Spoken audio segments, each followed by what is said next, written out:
요한복음 15장 5절 우리 한 절 말씀인데요.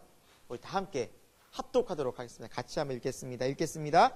나는 포도나무요 너희는 가지라. 그가 내 안에 네가 그 안에 거하면 사람이 열매를 많이 맺나니 나를 떠나서는 너희가 아무것도 할 수 없음이라. 아멘. 네, 오늘 이 시간에는 지난주에 이어서 주님이 내 안에 나도 주님 안에 라는 제목으로 함께 말씀 나누도록 하겠습니다. 그럼 지난 시간에 우리가 앞부분을 했지 않습니까? 나는 포도나무요. 그리고 너희는 가지라. 예, 여기서 중요한 것은 주님과 우리의 관계. 우리가 주님으로부터 출발하게 되었다. 주님이 우리의 생명의 근원이시다라는 것을 살펴봤고요. 우리뿐만 아니라 온 세상이 주님으로부터 나왔다라는 것이죠. 그것을 아는 것이 왜 중요합니까? 왜냐하면 문제가 생겼을 때 주님께로 가면 답을 찾습니다. 해결함 받을 수 있기 때문입니다. 주님께서 모든 것의 시작이시기 때문이고 생명의 근원이기 때문이라는 것을 함께 나눠봤고요. 또 그가 내 안에 내가 그 안에 거하면 이라는 말씀 속에서는 우리가 주님과의 친밀한 교제가 왜 중요하고 그 교제 속에서 하나님을 더 깊이 알아가는 신앙이 결국 우리로 하여금 성령 충만한 또 성령과 더 우리 안에서 성령님을 통해서 예수님을 알아가고 하나님을 알아가는 삶이 되기 때문에 주님을 친밀하게 알아가는 것이 신앙생활의 전부다라고 말씀을 드렸습니다. 그리고 오늘은 두 번째 시간인데요. 그렇게 주님 안에 거하면 이것을 알고 주님 안에 내가 주님 안에 거하면 어떤 결과들이 어떤 삶의 변화들이 있는지에 대해서 살펴보는 시간을 갖도록 하겠습니다. 제가 상일동에 있을 때 대양교회라는 곳에서 청년부 사역을 한 적이 있었습니다. 그곳에 부감 집사님께서 현대자동차에 과장님으로 일하고 계셨습니다. 사실 대기업이다 보니 어떻게 이곳에서 참 치열하게 일도 하셔야 되고 또 신앙인으로서 어떻게 살아가실까 이제 궁금해하면서 집사님과 이런저런 얘기를 나누다가 술자리 얘기가 나왔습니다. 그래서 집사님 참 이런 기업 문화에서 그리스도인으로 살기 힘들고 좀 특히 이런 술자리 같은 데서 참 우리가 기독교인으로서 어떻게 해야 될지 참 어렵죠? 그렇게 얘기를 이제 함께 나누다가 집사님이 그런 말씀을 하시는 겁니다.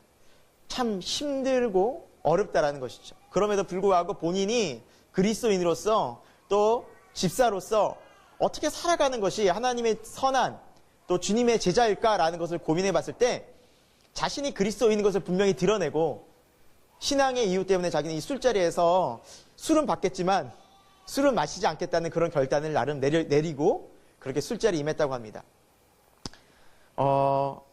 예상보다 더 큰 어려움들이 많이 있었다고 합니다.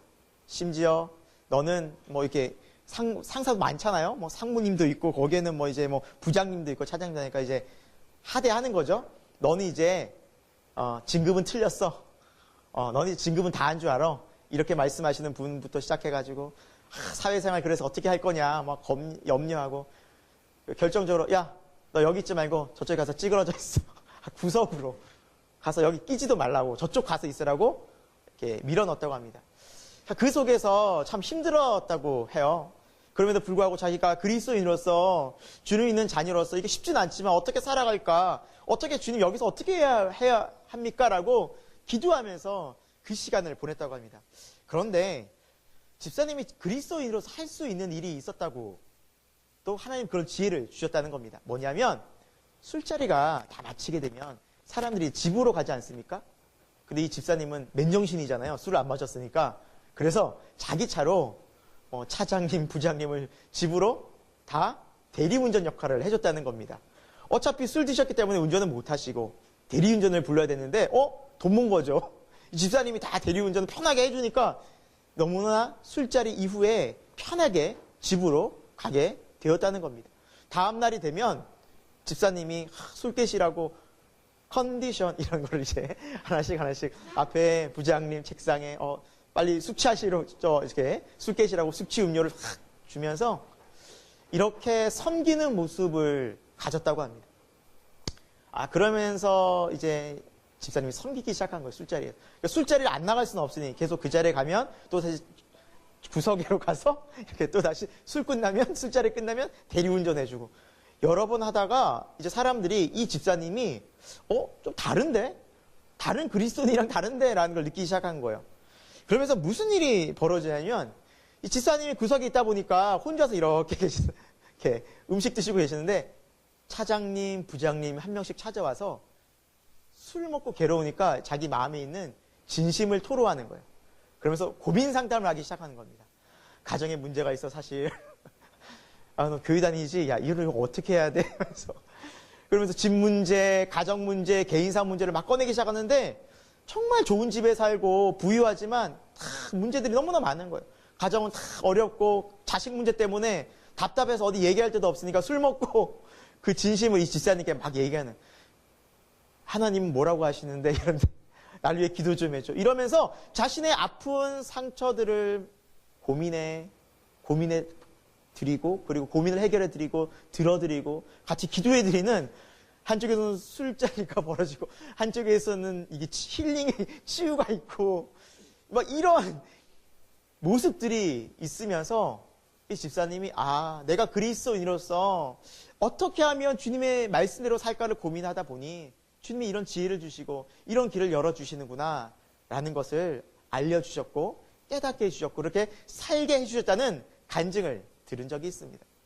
제가 지금도 이 집사님의 간증을 기억하고 있는 것은 참 고민이 많았거든요.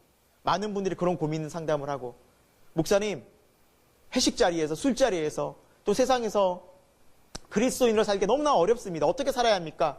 그때 전 이 집사님의 이야기를 늘 해드립니다. 살 수 있다고.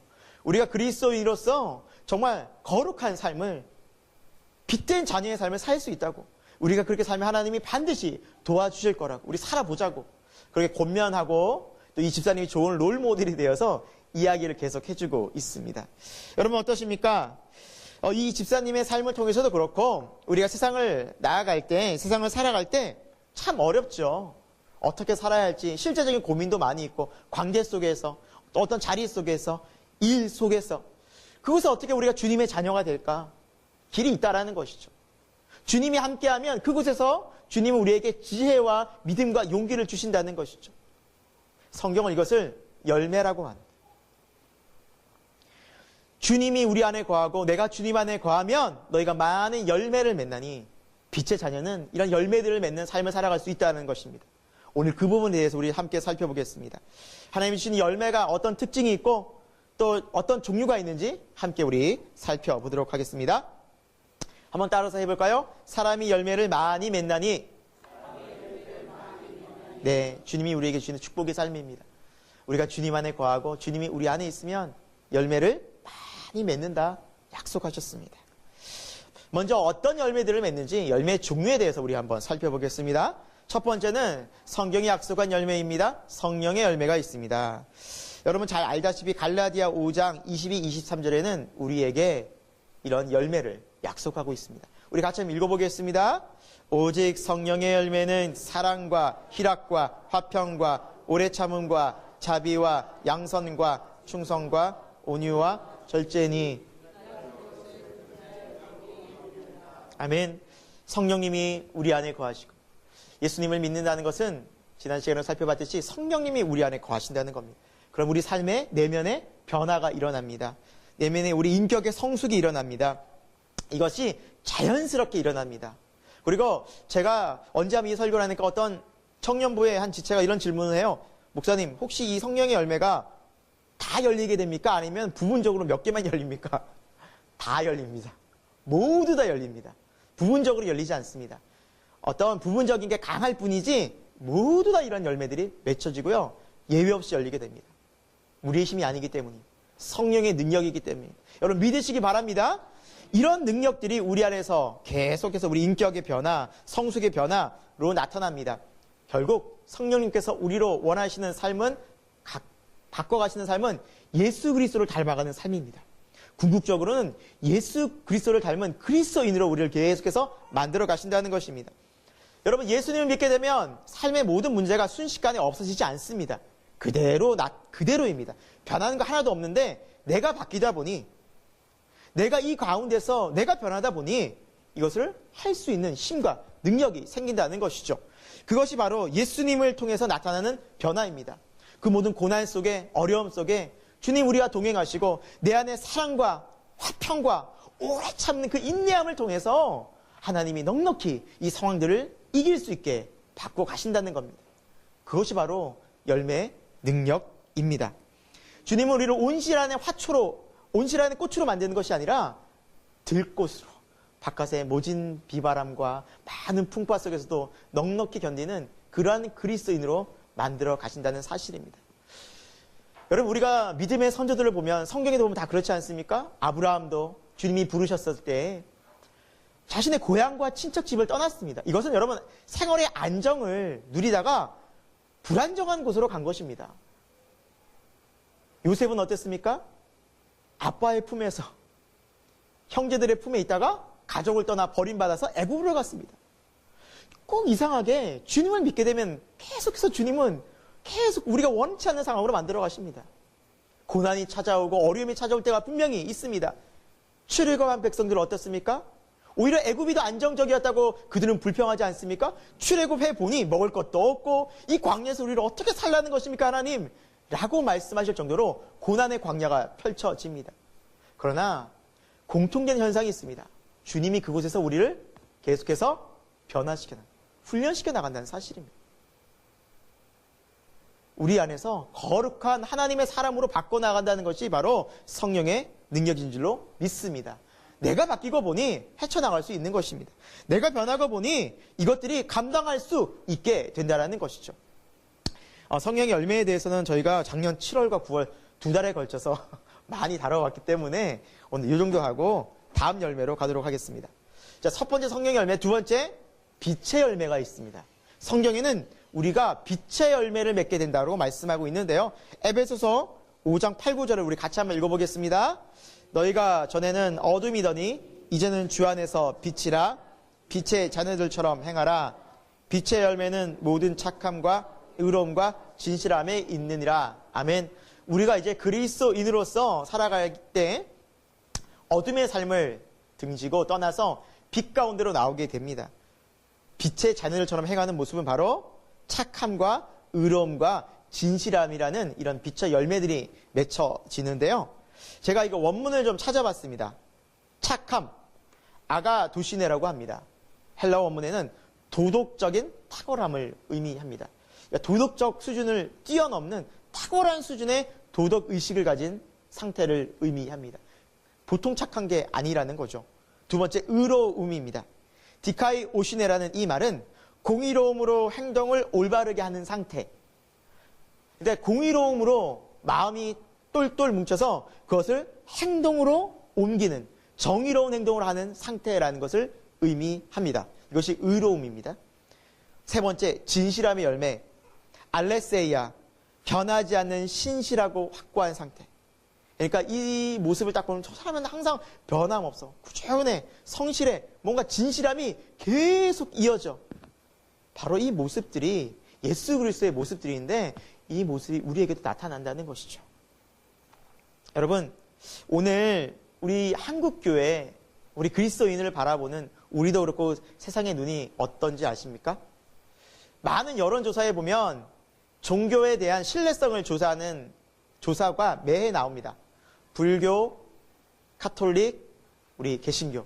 크게 이 세 개가 나오는데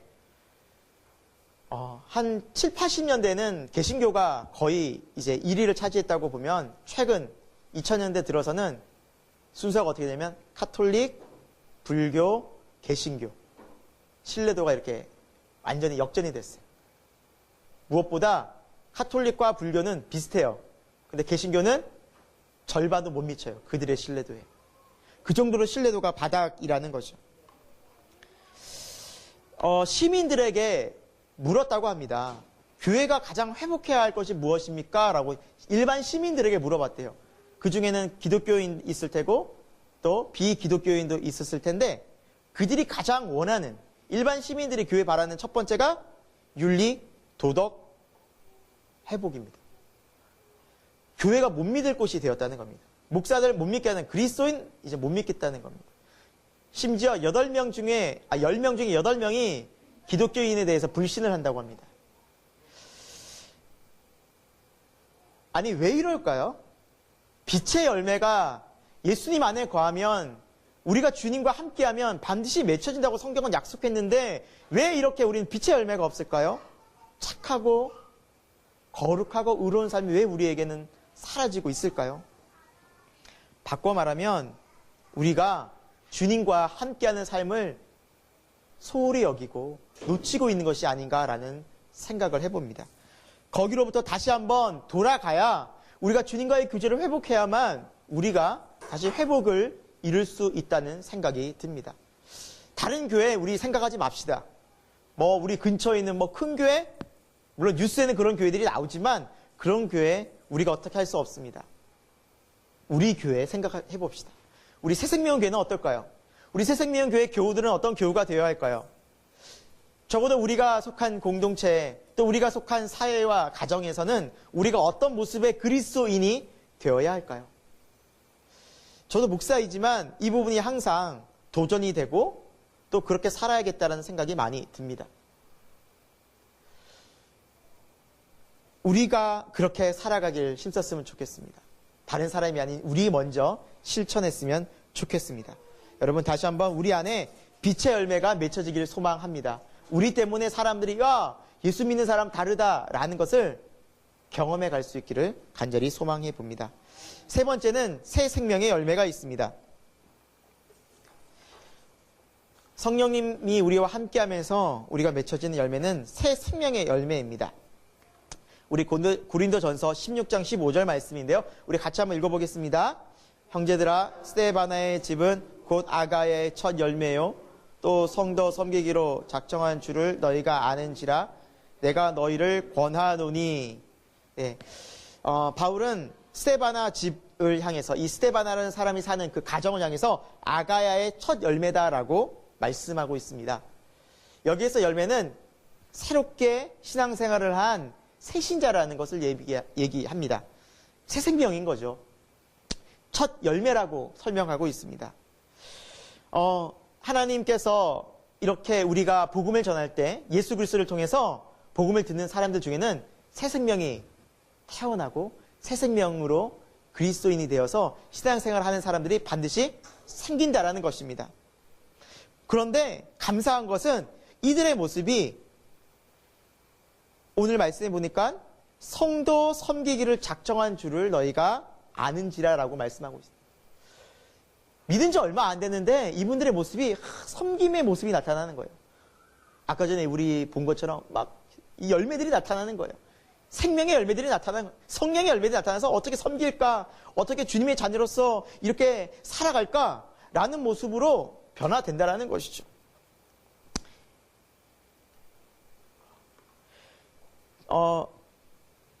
우리 고린도전서 16장 15절 말씀 이후에 18절의 말씀에 보면 그런 부분이 나와요. 제가 한번 읽어드리겠습니다. 바울이 그들의 믿음을 향해서 그들은 우리의 마음을 시원하게 하였다라는 표현이 나와요. 그러니까 바울이 이 스데바나 이 집 사람들과 이 가족들이 바울의 마음을 시원하게 해줬다는 표현이 나와요. 여러분, 얼마나 잘 믿었다면 이 바울의 마음을 시원하게 해줬을까요?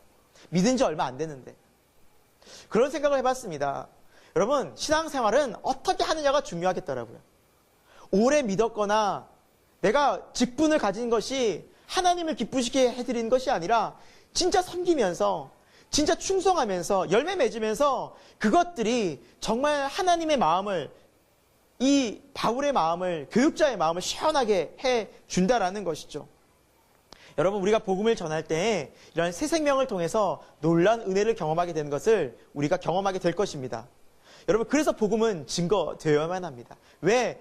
교회 믿은 지 얼마 안 되는 사람도 새롭게 믿기 시작할 때 열매가 풍성히 맺혀지기 시작하거든요.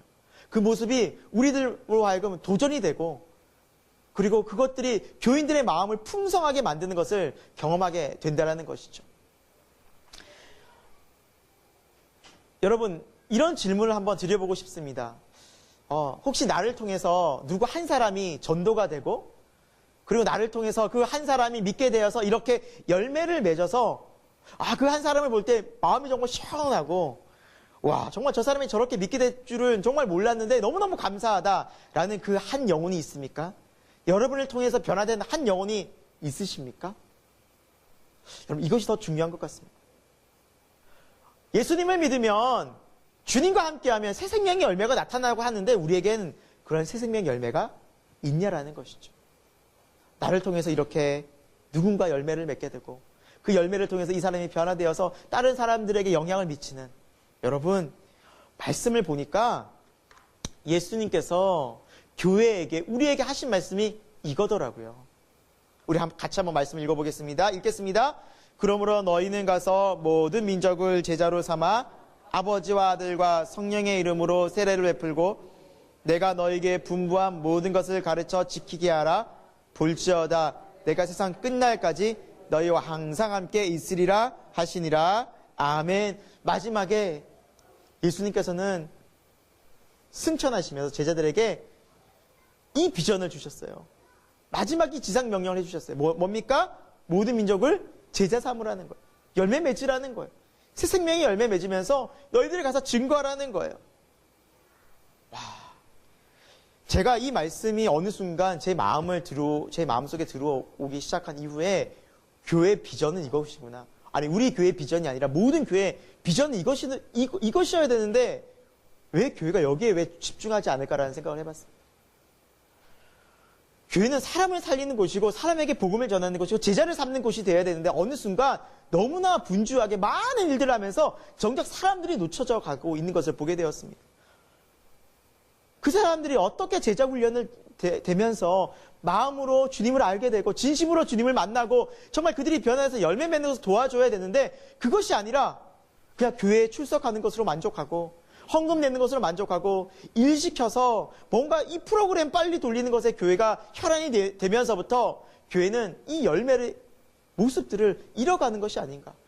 세상 사람들은 교회를 볼 때 이제는 뭐 세상 사람들과 별반 다를 바 없는, 구별되지 않는 그런 사람들이 되어져 가는 것이 아닌가라는 생각을 해보았습니다. 여러분, 교회는, 우리가 교회하는 목적은 제자가 되는 것입니다. 왜 제자가 되는 것입니까? 다른 사람을 제자 삼기 위해서입니다.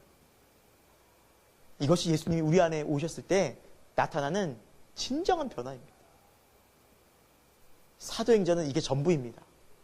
사도들이 예수님을 만나고 그들이 제자가 되어서 복음을 전하면서 또 바울은 땅끝까지 복음을 전하면서 가는 곳마다 이렇게 아가야 지역, 고린도 지역, 에베소 지역 교회가 세워지고 그것을 통해서 영적인 새 생명들이 계속해서 일어나는 것, 그것이 사도행전의 역사가 아니겠습니까?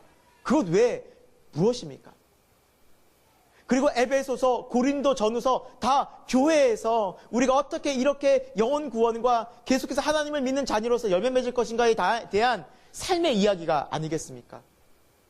결국 우리가 이 훈련을 받지 않으면 제자가 제대로 될 수 없겠다라는 것입니다. 여러분, 주님께서 우리에게 이 비전을 주셨습니다. 우리 또한 이 비전으로 살아갈 수 있기를 소망합니다.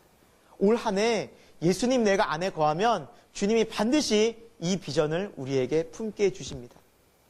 주님 안에 있으면 반드시 우리는 영혼에 대한 주님의 마음을 품게 됩니다. 왜 우리가 이 마음을 못 품을까요? 우리가 아까 전에 우리 말씀을 봤잖아요. 내가 너 안에, 너가 내 안에 거하면 이 열매가 맺히는데 그 삶을 살지 않은 겁니다. 우리가 주님과 함께하는 삶에 있어서 너무나 게을렀던 것이죠. 이제 우리는 어떻게 살아가야 할까요?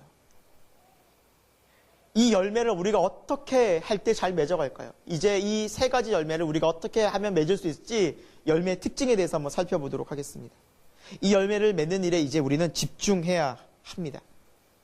에베소서 5장 11절입니다. 우리 같이 한번 읽어보겠습니다. 읽겠습니다. 너희는 열매 없는 어둠의 일에 참여하지 말고,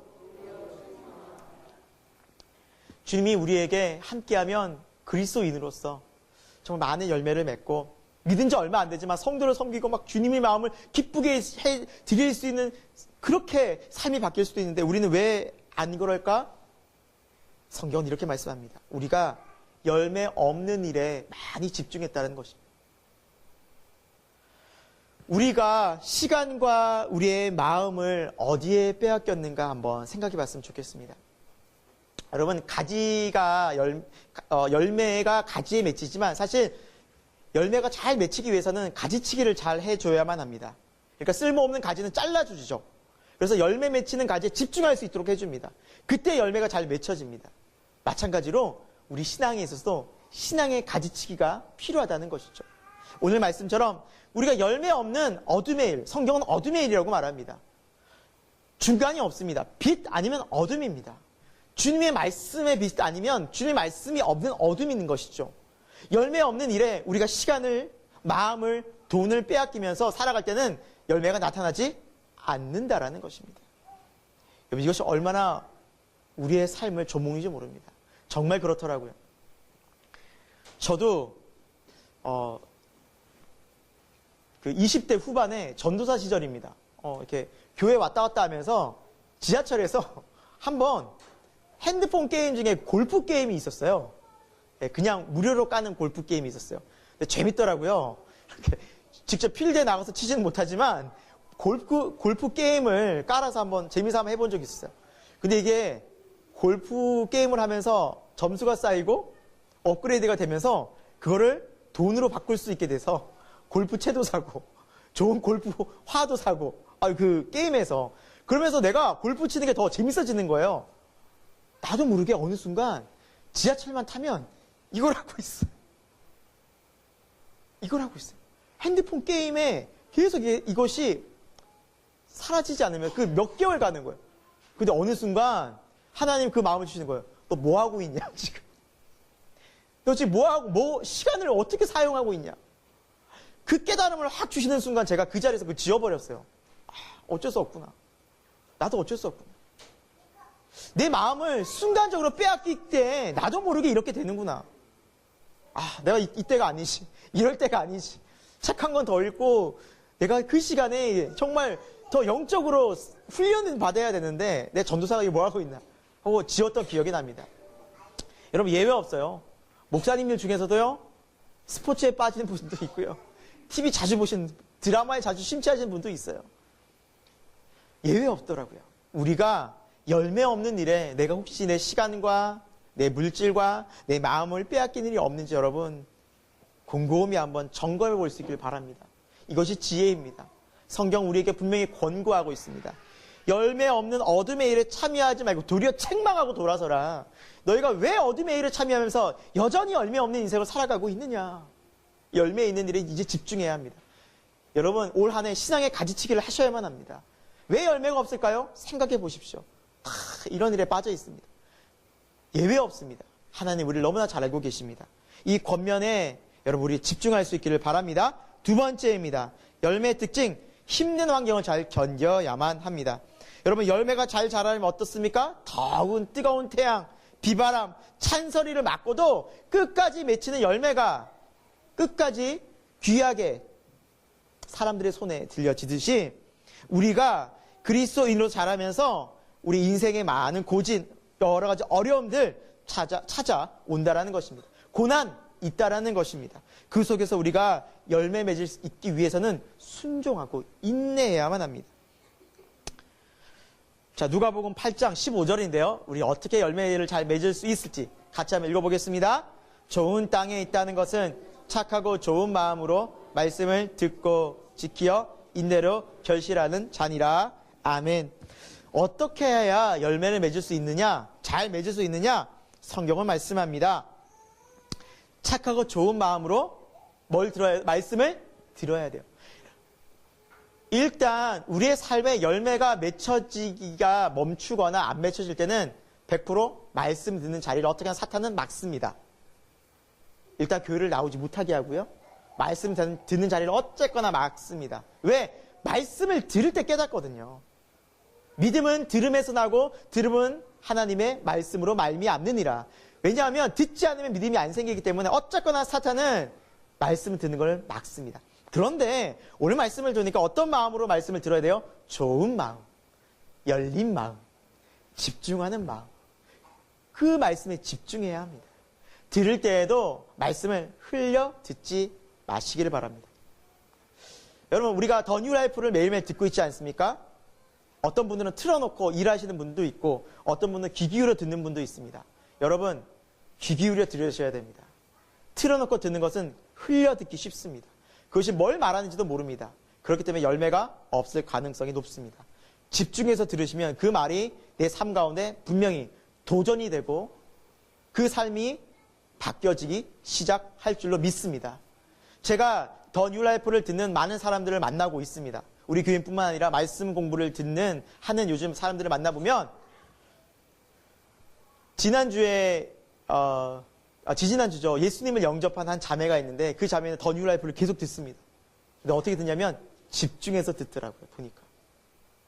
그냥 흘려 듣지 않더라고요. 집중해서 듣더라고요. 그래서 제가 얘기를 하니까 그때 그 말씀? 저랑 얘기하면서 알아요. 기억하고 있어요. 그래서 이 자매가 변하는 거예요. 예수님을 영접하고 지금 막 주님께로 막 나오고 있는 거예요. 왜 우리의 삶이 변하지 않느냐? 그것은 이거예요. 말씀을 처음부터 좋은 마음으로 듣지 않기 때문에 힘든 겁니다. 두 번째, 그 말씀을 들었다면 이제 지키는 것이 중요합니다. 잘 순종할 수 있어야만 합니다. 여러분, 지키는 것까지 나가야 됩니다. 말씀을 듣다 보면 깨닫는 것에서 만족하시는 분들이 많습니다. 그래. 야, 말씀 이걸 깨달았어. 너무너무 좋은데? 하나님의 뜻을 막 깨달으면 너무너무 기뻐해요. 그런데 하나님의 말씀은 깨닫는 데서 그치면 열매가 안 맺힙니다. 어느 데까지 나가야 돼요? 지키는 거. 그 깨달음 내 삶에 적용시켜야 됩니다. 그런데 적용이 쉽습니까? 한 번 적용해보고, 두 번 적용해보고, 세 번 적용해봐도 변하지 않는 것 같아요. 그때 놓아버리면 어떻게 될까요? 열매를 맺지 못합니다. 이제 그 적용을 인내로서 결실하는 단계가 있습니다. 여러분, 많은 사람들이 하나님의 말씀을 들으면 기대감을 갖습니다. 잘 될 것 같고 맞습니다. 근데 왜 잘 안 될까요? 원인이 여기에 있더라고요. 우리가 이 단계를 잘 지키질 않아요. 좋은 마음으로 듣고 지키면서 그것들이 계속해서 결실할 때까지 인내해야 되는데 그 과정을 놓쳐버리고 잠깐 또 금방 어려움, 환란이 다가오면 그래서 우리의 마음 속에서 열매가 맺혀지지 못하게 방해를 받는다는 것이죠. 그래서 우리가 주중에도 큐티했지만 돌밭에 떨어진 씨가 있고 가시떨기에 떨어진 씨가 있다는 것이죠. 세상의 유혹과 물질과 염려가 오면 금방 거기서 말씀 지키는 것을 뒤로하고 내 생각과 내 경험과 두려움이 휩싸인다는 것이죠. 결국 원인은 거기에 있는 것이지 내 마음에 있는 것이지 말씀의 문제는 전혀 없습니다. 주님은 이미 말씀해 주셨습니다. 열매 맺는 신앙인 될 수 있습니다. 언제? 이렇게 말씀을 듣고 지키어 인내로써 결실할 때입니다. 우리 한번 같이 따라서 해볼까요? 좋은 마음으로 말씀을 듣자. 말씀을 잘 지키자. 인내하며 결실하자. 이 세 단계를 꼭 기억하실 수 있길 바랍니다. 좋은 마음으로 말씀을 집중하고요. 또 지키고요. 인내해야 됩니다. 그러면 그 부분에서 하나님 반드시 열매를 주십니다. 어떤 열매들요? 아까 우리가 나눈 성령의 열매들, 빛의 열매들, 영혼 구원의 열매들이 반드시 맺혀져서 우리 신앙이 변화됩니다. 하나님께 영광 돌리는 신앙으로 바꿔서 간다라는 것입니다. 세 번째 열매의 특징입니다. 이 열매는 영원한 가치가 있습니다. 이 열매가 영원합니다. 여러분, 하나님의 말씀, 즉 이 하나님 안에서 우리의 삶이 바뀌어지는 것은요, 사실 이 속사람이 바뀌어지는 겁니다. 겉사람은 날로 낡아지나 우리의 속사람은 영원하리라. 여러분, 우리의 속사람이 영원하고 우리의 속이 바뀌어질 때 영원한 가치가 있는 것입니다. 우리가 훈련받는 이 시간이 너무나 중요한 것이 천국에 가면 다시는 우리는 고난도 없고요. 슬픔도 없고요. 다시는 어려움이 없습니다. 시험이 없습니다. 여러분, 우리가 언제 성숙이 될까요? 고난과 이 연단과 이 세상 환경 속에서 성숙이 됩니다. 그럼 이 성숙되고 변화된 모습으로 천국에 가면 영원히 그 속사람으로 살아간다는 것이죠. 성경은 우리가 부활의 몸을, 영광스러운 몸을 입을 것이라고 말씀합니다. 우리의 몸은 낡아지기 때문에 영원히 살아가는 부활의 몸을 입게 될 것입니다. 그런데 우리 속사람은요, 그대로 간다는 거예요. 우리 영혼은 바뀌어지지 않아요. 그대로 가요. 우리 몸만 부활의 몸을 입는 거예요. 왜? 우리 몸은 낡고 병들고 죽고 후퇴하기 때문에. 그럼 우리의 속사람은 영원하기 때문에 결국 우리가 훈련받고 변화될 수 있는 이 시간은 이 세상뿐입니다. 천국 가면요, 주님을 이제 눈으로 봅니다. 다 알게 됩니다. 그렇기 때문에 너무 명확해져요. 그러나 이 세상에서 살 때 주님을 소망하고 주님을 기대하면서 우리가 주님을 향해서 우리의 신앙이 자라고 성숙해져 가는 겁니다. 그래서 우리가 지금 이 순간이 중요하다는 것이죠. 그래서 디모데전서 4장 8절에는 이렇게 말씀하고 있습니다. 제가 이제 현대인의 성경이 조금 더 쉬워서 조금 이렇게 풀어서 같이 읽어보는 게 좋을 것 같아서 이것을 갖고 왔습니다. 같이 읽어보겠습니다. 육체의 훈련은 약간의 유익이 있으나 경과는 모든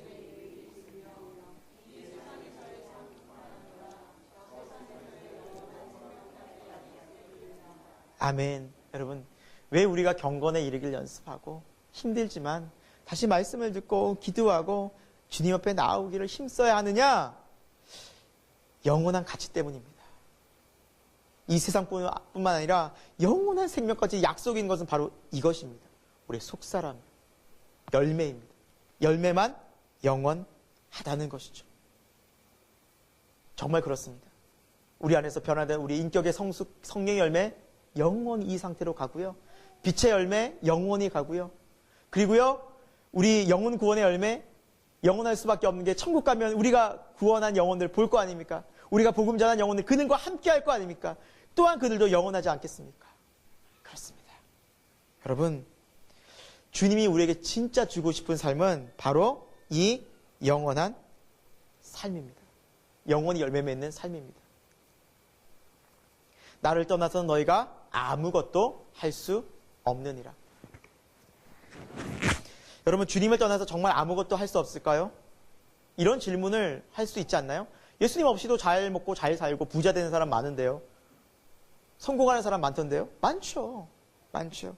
그러나 성경에 아무것도 할 수 없다는 것은 결국 아무것도 남지 않는다라는 겁니다. 하나님의 말씀은 영혼 속에서, 영원한 그 삶 속에서 우리에게 말씀하시는 겁니다. 이 세상뿐이라면 그들이 잘 되는 것 같죠. 성공하는 것 같죠. 그대로 살아가는 것이 잘 사는 것 같죠. 그러나 주님이 보실 때는, 하나님이 보실 때는 그것은 결국 아무것도 남지 않은 허망한 인생이라는 것입니다. 존 파이퍼 목사님이 계시는데요. 이분은 좀 복음주의 이제 신학에서도 굉장히 많은 사람들에게 영향을 미치고 좋은 말씀과 좋은 책들을 지으신 분인데, 이분이 삶을 허비하지 말라는 책에서 이런 멘트를 말씀을 하셨어요. 중요한 문구인데요. 생애 마지막에 헛살았어 라고 말하는 인생이 되지 않게 하소서. 여러분, 정말 그러지 않을까요? 생애 마지막 순간에 부자도, 그 높은 권력이 있던 사람들도 다 모든 것을 놓고 갈 수밖에 없는데 남는 게 뭐가 있을까요? 내가 뭘 위해 살았나? 내가 헛산 게 아닌가? 그러면서 후회하는 인생들 많을 겁니다. 그래서 하나님도 원망하고 주위도 원망해 보지만, 그러나 이미 그는 소중한 시간과 기회를 놓친 것뿐이고 하나님은 기회를 주셨습니다. 단지 그가 그것을 헛되이 낭비한 것뿐입니다. 하나님은 공평하십니다. 하나님 우리에게 공평한 시간을 주셨고 기회를 다 주셨습니다. 그런데 누구는 그것을 지혜롭게 영원한 것을 위해 살아가고, 누구는 잠깐의 그것을 다 지금 현재의 삶에 집중하면서 매몰되어 사는 인생이 있다는 것이죠.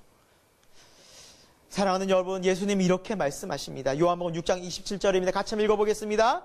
썩을 양식을 위하여 일하지 말고 영생하도록 있는 양식을 위하여 하라. 이 양식은 인자가 너에게 주리니 인자는 아버지 하나님께서 인치신 잔이라. 아멘.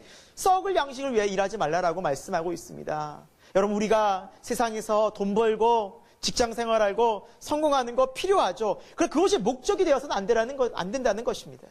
그것이 전부가 되어서는 안 된다는 것입니다. 영생하도록 있는 양식, 다시 말하면 하나님의 나라와 하나님의 뜻을 구하면서 그것이 먼저가 되어지면서 일을 하고, 그것이 먼저가 되어지면서 직장 생활을 해야지, 그러지 않고 이것이 우선순위가 바뀌게 되면 우리는 결국 헛되이 살았어. 마지막 그 순간 가서 주님 만날 때 내 열매가 뭐지? 주님은 그것을 아셨습니다. 왜? 주님은 이 영혼 속에서, 이 삶 속에서 우리가 어떤 존재고 어떻게 이 세상이 시작되고 끝난지 아시기 때문에 이것을 권면하러 오셨다는 것이죠. 그래서 우리 인생은 중요합니다. 영혼 속에서 우리 인생은 중요합니다. 저는 어릴 적 이 게임을 너무 좋아했습니다. 땅 따먹기입니다. 네, 저는 승부욕이 유독 강해서 부자였습니다. 그 동네 웬만한 땅은 제 땅이었습니다. 이걸 할 동안은. 그래서 잘 아시는 분은 또 여기 또 우리 집사님, 권사님 들도 아실 텐데 시골에 자주 땅에 이렇게 그림을 그리고 한 번 돌멩이를 튀기고 그거를 또 튀기고 3번 튀겨서 집 안에 들어와야 돼요. 처음 이렇게 집을 짓거든요. 그 집을 그리고 그 다음에 뼘을 잽니다. 그 다음에 딱 그게 자기 땅이 되는 거예요. 그래서 땅을 확장해요. 계속 튀겨서 그 공간을 계속 넓혀가는 게임인데 엄청 싸웁니다. 선에 조금이라도 물리기만 하면 이게 선에 걸렸네, 안 걸렸네, 죽었네, 안 죽었네, 한 뼘을 재면 이게 길이가 되네, 안 되네, 뭐 짧네, 길네 하면서 막 엄청나게 싸우고 피 튀기게 그 땅을 가지려고 엄청 막 싸웁니다. 그러면서 엄청나게 땅을 막 차지하고 막 즐겁습니다. 그러면서 저 땅은 좁고 우리 땅은 넓혀가면 막 신나고 막 즐거운데 해가 뉘엿뉘엿지고 어느 순간 어둠이 쫙 다가오면 저 멀리서 이런 목소리가 듭니다. 민노야. 저 외할머니 이렇게 저를 부르셨어요. 민노야. 저랑 같이 늘 게임의 동무가 있어요. 종국이라고. 종국아. 집에 찾으러 옵니다. 집에서 식구들이 이제 데리러 옵니다. 그러면 예외 없어요. 야, 너 가져. 야, 다 가져. 야, 너 땅 다 가져. 하고 그 땅 다 뒤도 안 돌아보고 엄마, 할머니 하고 집으로 갑니다. 그 밤에 그 땅 붙잡고 내 땅이 하고 있는 아이 아무도 없더라고요. 여러분, 우리가 생의 마지막 순간이 다가오잖아요. 주님이 우리 이름을 다 부르세요.